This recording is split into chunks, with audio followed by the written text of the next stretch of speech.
नमस्कार। आज मैं बात करना चाह रहा हूँ थ्रेड ऑफ रिलेशंस यानी रिश्तों की डोर के बारे में। रिश्तों की डोर इसलिए कहा जाता है क्योंकि समाज के अंदर जहाँ पे हम रह रहे हैं, जिस परिवेश के अंदर, उसके आसपास के सभी व्यक्तियों और आज के डिजिटल वर्ल्ड में तो दूर रहने वाले व्यक्तियों के साथ भी रिश्तों को विशेष प्रकार के सहेज के रखने में, उनमें संतुलित बनाए रखने के लिए एक विशेष प्रकार के कौशल की आवश्यकता है। और जो इसमें जितना कुशल होगा वो उतने अच्छे सोशल रिलेशंस को मेंटेन रख सकता है। यह एक स्वाभाविक सा प्रश्न है कि हम सभी रिश्तों को एक समान नहीं सहेज सकते, संभाल सकते। बहुत सारे रिलेशंस को होते हुए हमारे लिए चैलेंज और ज़्यादा बढ़ जाता है। और आज के डिजिटल युग में इस प्रकार के रिलेशंस में जहाँ पर कि आप बहुत फॉर्मल हो, रिलेशंस की सच्चाई को जानना और उनको निभाना अपने आप में एक अलग प्रकार का चैलेंज है।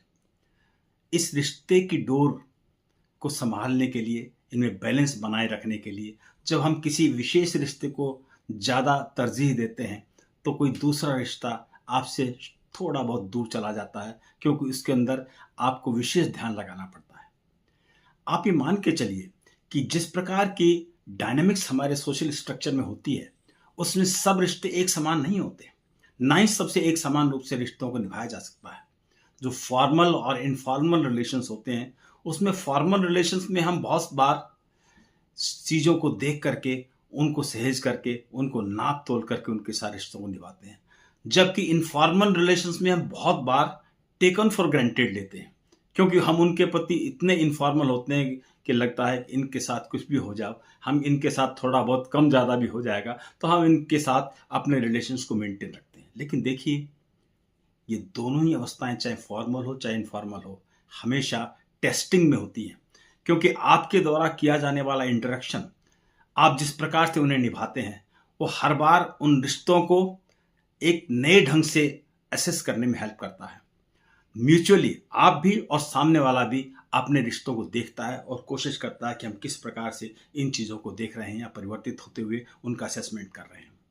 तो ध्यान रखिए, जब भी इस प्रकार के रिलेशंस में हम देख रहे होते हैं या कुछ कार्य कर रहे होते हैं, प्रतिक्रिया कर रहे होते हैं, तो वहाँ पर इस सारे के सारे रिश्तों का नेटवर्क आपकी अपनी आइडेंटिटी के लिए भी इम्पॉर्टेंट है। आप अपनी आइडेंटिटी किस प्रकार से मेंटेन करते हुए उसको, उन रिश्तों को तरजीह देंगे, उनको निभाएंगे, यह भी अपने आप में एक इम्पॉर्टेंट टास्क है। हमेशा हम इन रिश्तों की डोरों के बीच में पुश और पुल के प्रेशर में रहते हैं। हम उनको कितने समय बाद, कितनी बार बार उन रिश्तों के प्रति अपने आप को सचेत रखते हैं, यह भी निश्चित करता है कि आप उन रिश्तों को कितनी दूर तक ले जा पाएंगे।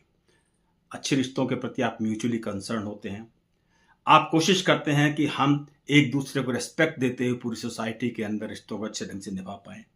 लेकिन इसके साथ साथ ये भी देखा जाता है कि आप वास्तव में ऐसे रिश्तों को निभाते हुए आपको सामने से किस प्रकार का रेस्पॉन्स मिल रहा है।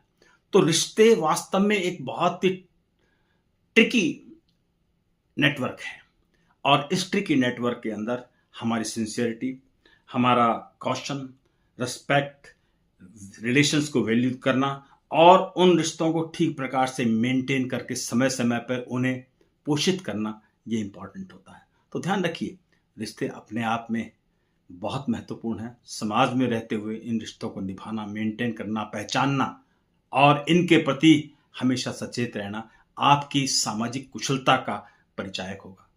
कोशिश कीजिए कि इन रिश्तों को ठीक प्रकार से, और ख़ास तौर से अच्छे रिश्तों को ठीक प्रकार से पोषित किया जा सके। रिश्ते अच्छे और बुरे तभी होते हैं जब उन रिश्तों के अंदर परिवर्तन आता है नेचर में, और इसलिए कॉशियस रहिए किन रिश्तों को आपको पोषित करना है। हमेशा अपना ध्यान रखिए, क्योंकि ये हमारे जीवन की धारा का महत्वपूर्ण अंग है।